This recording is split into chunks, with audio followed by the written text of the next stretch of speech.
Now let us solve this example using bilinear transformation method. So our step number 1 will be, we will draw the magnitude response, which could be like this. This is for low pass filter. ये है हमारा analogue frequency ohm, ये maximum magnitude 1.0, ये है 0. अब दो reason है, एक पास बैंड और स्टॉप बैंड का. तो हम इस वाले रीजन को कंसिडर करेंगे पास बैंड, ये है stop band. So in that case ये अल्फा पी है, तो यहाँ से यहाँ तक होता है अल्फा यस. क्लियर. अब देखिए टर्म्स कौन सा दिया है. तो यहाँ पर H of e raise to j omega दिया है, तो ये मैग्नीट्यूड रिस्पॉन्स डिजिटल का है, mod H of e raise to j omega. अब इसका वैल्यू देखिए, H of e raise to j omega is greater than और इक्वल टू 0.8 और लेस देन 1 है. 1 से लेस, 0.8 से ग्रेटर. Second value 0.8. अब देखिए फ्रीक्वेंसी, यहाँ पर फ्रीक्वेंसी डिजिटल यानी कि ओमेगा है, तो ये आ जाएगा ओमेगा पी, ये है ओमेगा यस. ओके. अब इस वाले टर्म के लिए देखिए ये कब सेटिस्फाई हो रहा है, when omega is greater then 0, greater than 0, okay, less than 0.2 पाई. तो ये वैल्यू है 0.2 पाई. अब नेक्स्ट कंडीशन, इस वाली कंडीशन में H e raise to j omega should be less than और इक्वल टू 0.2. अब 0.2 इस वाले स्केल पे में भी यहाँ आ सकता है, क्योंकि तीन वैल्यूज है, 1, 0.8 और तीसरा वैल्यू है 0.2. तो 0.2 बिलोंग कर रहा है stop band frequency, omega greater than 0.6 pi और लेस देन पाई होता है, तो इसको लिखेंगे pi. Clear. So based on that हम फर्स्ट ऑफ ऑल लिखेंगे गिवन डेटा. अब टर्म्स कौन से है देखिए, एक तो ओमेगा पी 0.2 पाई है, ओमेगा यस 0.6 पाई. ओमेगा पी के अक्रॉस का वैल्यू देखिए कितना है 0.8 और ओमेगा यस के अक्रॉस है 0.2.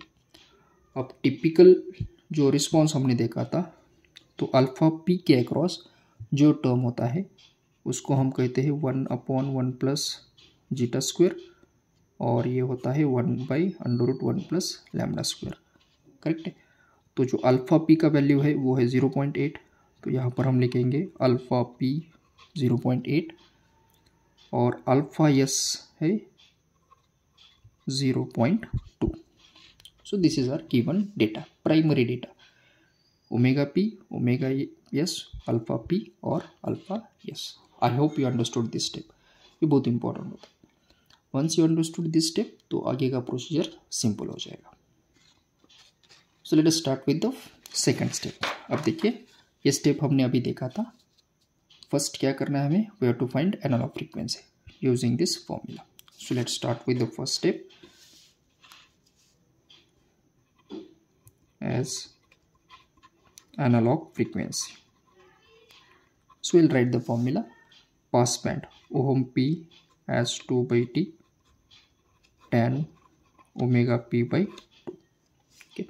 अब देखिए T तो नहीं दिया है, तो इसका वैल्यू टिपिकली हम एज्यूम करेंगे 1. तो ओम P आ जाएगा 2 tan omega P is 0.2 pi by 2. तो ये कैंसिल हो गया, तो we are left with 2 tan point pi. 1 into pi will be pi. अगर हम इसका वैल्यू फाइंड आउट करेंगे, so you can write 2 tan. So we are getting that value as 0.649, जिसको हम कंसिडर करेंगे, राउंड ऑफ करेंगे एज 0.6 पाई. तो ये हो गया हमारा first value omega P. Similarly अब हम चलते हैं सेकंड स्टेप की तरफ, जो है हमारा ओम यस फाइंड आउट करना. So will write stop band frequency as 2/T tan omega s by 2. Again T1 है तो tan ओमेगा यस 0.6 पाई है डिवाइड बाई 2, जिसको अगर हम कैंसिल करेंगे ये तो मिलेगा 0.3 पाई. So let us find again those value.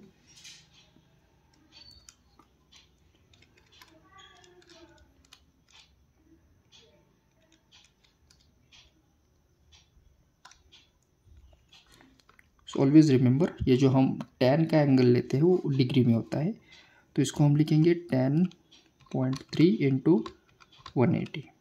Don't write pi only. Okay, so ये मिल गया 1.37. सो आंसर को हम मल्टीप्लाई करेंगे विथ 2, तो ये जो रिजल्ट आएगा 2.75. So stop band frequency is 2.75.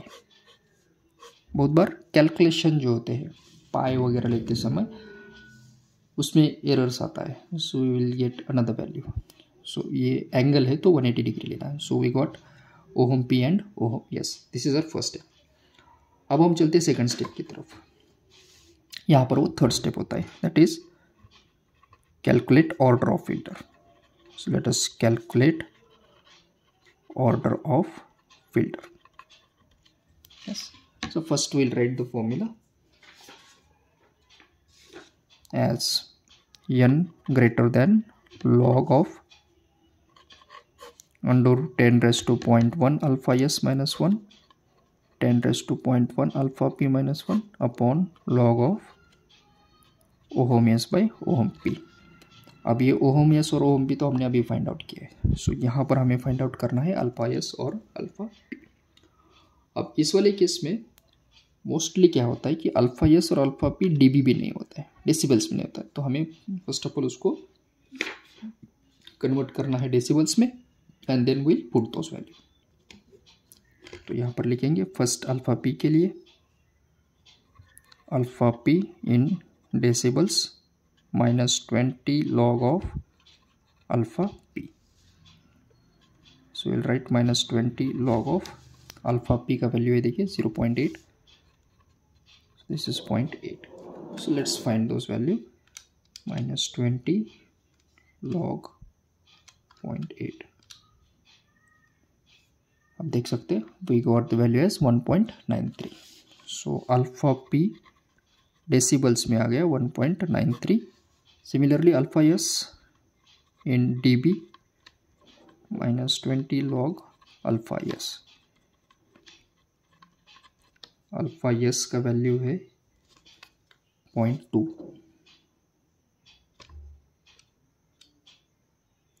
सो हमें मिलेगा 13.97. Let's write here as 13.97. ये क्लियर है.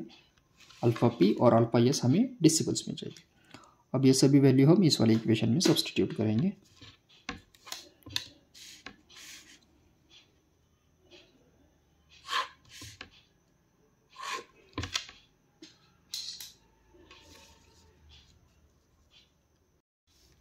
सो will right n greater than or equal to log under root 10 raised to 0.1 13.97 minus 1 upon 10 raised to 0.1 alpha P है 1.93 minus 1 divided by log of ohm S 2.75 और ohm P था 0.65. अब यहाँ पर calculation important होता है. तो देखिए कैलकुलेशन करते समय सबसे पहले तो हम इस वाले को सॉल्व करेंगे as 10 raised to 0.1 into 13.97. Okay, तो ये जो टर्म है वो आ गया 24.94. उसको सब्सट्रैक्ट करेंगे 1 से, तो ये जो टर्म है न्यूमरेटर का will write log this is 23.94 divided by इस वाले टर्म को लिखेंगे 10 raised to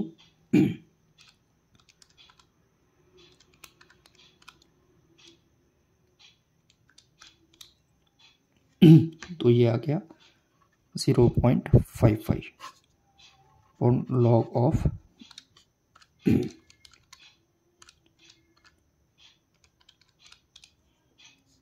ये है 4.23. अब अगर हम इसका रूट वगैरह लेते हैं तो ये वैल्यू आता है 1.30. Okay. So condition is what? n should be greater than or equal to 1.30. अब देखिए जो भी ऑर्डर ऑफ फिल्टर होता है वो एक रियल नंबर होता है, ठीक, इंटीजर में आप कह सकते हैं। तो 1.3 से ग्रेटर नियरेस्ट जो वैल्यू है वो 2 होता है, तो ऑर्डर ऑफ फिल्टर आ जाता है 2. Okay, remember it should be greater than और इक्वल टू 1.30. तो 1.30 से ग्रेटर कौन है? 2. तो यहाँ पर हमने 2 लिख दिया। तो ये हो गया ऑर्डर ऑफ फिल्टर, यानी कि third step. Okay, now let's go for the next step as cut off frequency find करने के लिए। तो हम यहाँ पर लिखेंगे cut off frequency. So formula is ohm c is equal to ohm p by zeta raise to 1 by n. So in ohm p हमें zeta find करना है, तो इसके लिए देखिए 0.8 इज इक्वल टू है 1 by under root 1 plus zeta square. तो ये दोनों वैल्यू सेम होना चाहिए। तो इसको हम इक्वेट करेंगे as 1 by under root 1 plus zeta square is equal to 0.8. Now in order to find zeta will take square on both side. तो ये मिलेगा 1 plus zeta square is equal to 0.8 का स्क्वायर 0.64 होता है। So cross multiplied will get 1 is equal to 0.64 plus 0.64 zeta square. अब ये 1 और 0.64 का सब्सट्रैक्ट करेंगे, विल गेट 0.64 जीटा स्क्वायर। तो जीटा स्क्वायर लिखेंगे 0.36 by 0.64, it is nothing but 36/64। अब लेते हैं इसका square root. So will be getting zeta square as 36/64, and if I take square root of this, 36 का स्क्वायर रूट होता है 6, 64 का होता है 8। सो जीटा विल बी 6/8, यानी कि अगर 2 से डिवाइड करेंगे तो ये 3 और ये 4, सो विल बी गेटिंग 0.75। तो zeta we got 0.75 here. So let's put those values in this equation. So we'll be getting ohm P जो था 0.65, तो ये आ जाएगा 0.65 डिवाइडेड बाय जीटा है 0.75 रेस्ट टू 1/2, यानी nothing but 2. Now if you calculate this value तो हमें कट ऑफ फ्रीक्वेंसी मिलेगा। So the cut off frequency will be 0.75. तो हम लिखेंगे cut off frequency is 0.75. This is how we got cut off frequency. हो गया हमारा step number 4, cut off frequency. Now will go for the next step, and that is nothing but to calculate poles of the transfer function. So here I will be writing fifth step as calculate poles of h of s, and the formula is pk as plus minus cut off frequency e raised to j n plus 2k plus 1 2 pi by 2 n, where जो k है इसका value होता है 0 to n-1. अब order of filter 2 है तो k आ जाएगा 0 to 1, यानी P0 और P1 हमें फाइंड आउट करना है. So let's find first K0 will get first pole point P0 is equal to plus minus ohm C 0.75 into e raise to j n is 2 plus k का value 0 तो ये 0 हो जाएगा plus 1 into pi divided by 2 into 2 will be 4.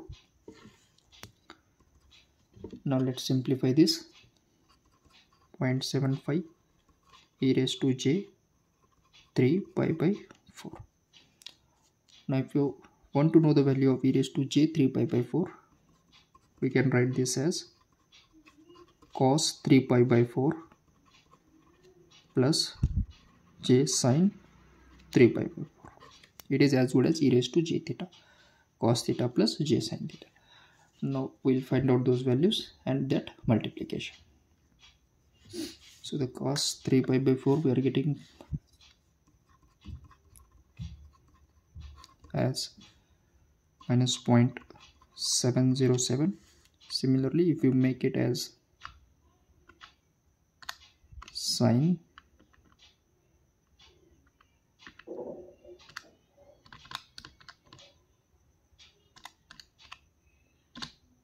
actually we are taking the plus sign, so plus j 0.07.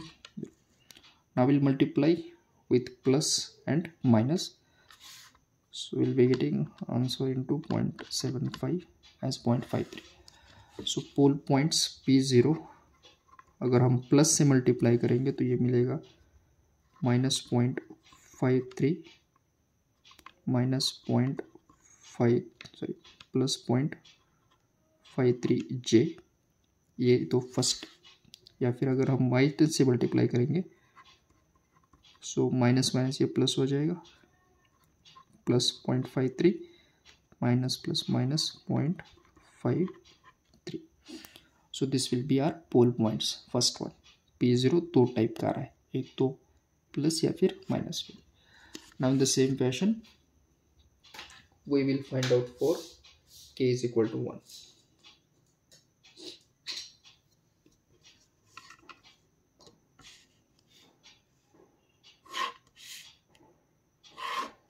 Let's go for the next value.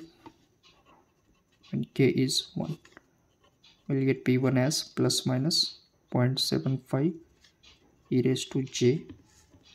Again n value is 2 plus k का value 1 into 2 will be 2 plus 1 into pi by 4. So I get 0.75 e raised to j 5 pi by 4. So again we can write this cos 5 pi by 4 plus j sin 5 pi by 4. So the point of discussion is again cos 5 by 4 sin 5 by 4.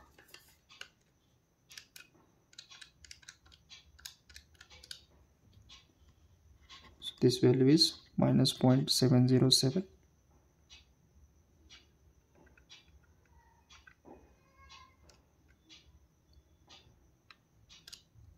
And this is also minus 0.707.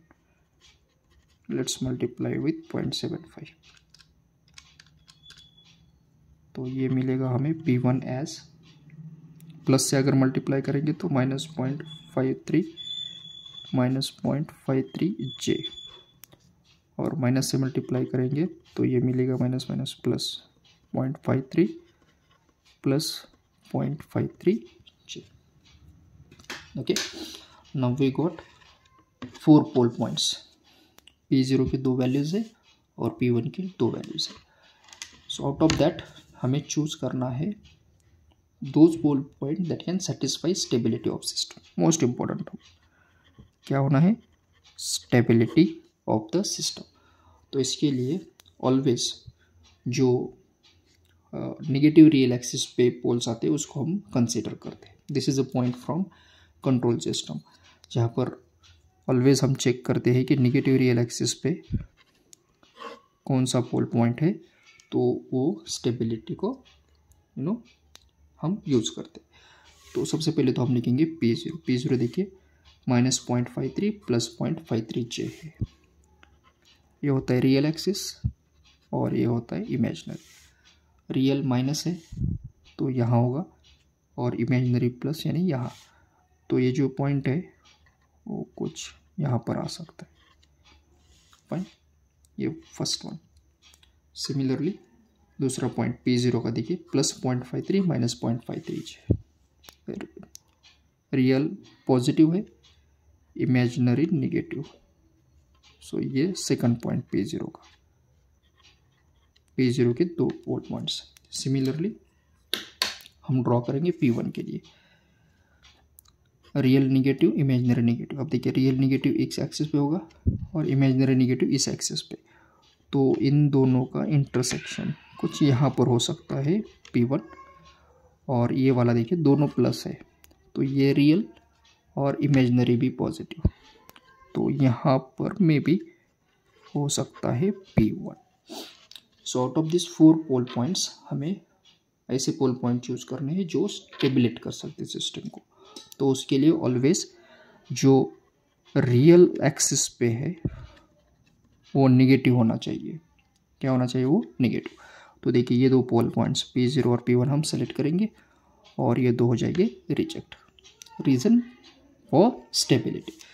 तो इस behalf पे एक तो ये पोल point और ये पोल point हम use करेंगे। सो let's write them. P0 -0.53 plus 0.53 J, और ये वाला P1 जो है -0.53 -0.53 J। Let's go for the last step as obtaining the transfer function. So here it is. We'll write transfer function HA of S is equal to, so that formula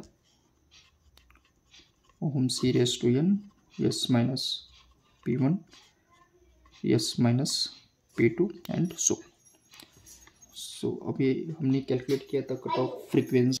so cut off frequency वो 0.75 and n was 2 upon S minus.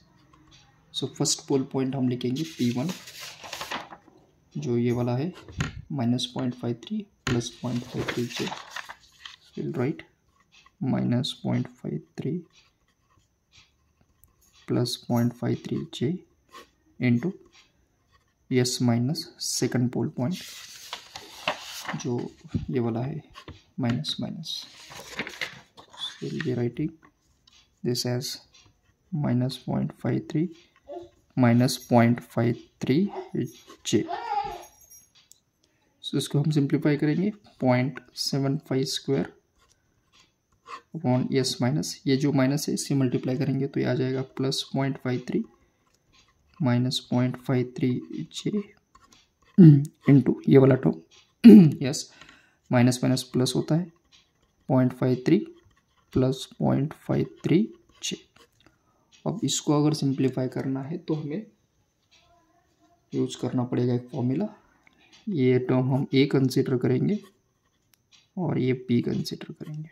तो देखिए ये आता है A minus B और ये है A plus B. A minus B into A plus B होता है A square minus B square. So let's write it as 0.75 square by A square यानी S प्लस 0.53 का स्क्वायर है माइनस B यानी 0.53 J का स्क्वायर। तो इसको अगर हम लिखेंगे तो ये होता है S स्क्वायर प्लस 2AB यानी 2.53 इंटू S प्लस ये हो जाएगा 0.53 का स्क्वायर माइनस ये देखिए 0.53 J स्क्वायर। J स्क्वायर -1 होता है तो माइनस माइनस प्लस, तो ये आ गया 0.53 का स्क्वायर। सो अगर हम ये वैल्यू सब्सटीट्यूट करेंगे यहाँ पर तो 0.575 का स्क्वायर तो हमें पता है 0.5625 बाई S स्क्वायर प्लस ये मिलेगा 1.06 S और इन दोनों का एडिशन मिलेगा प्लस 0.56। तो ये आ जाएगा हमारा analogue system transfer function. Okay, अब लास्ट स्टेप की तरफ चलते हैं। Last step is to convert this into digital form. So the last step will be using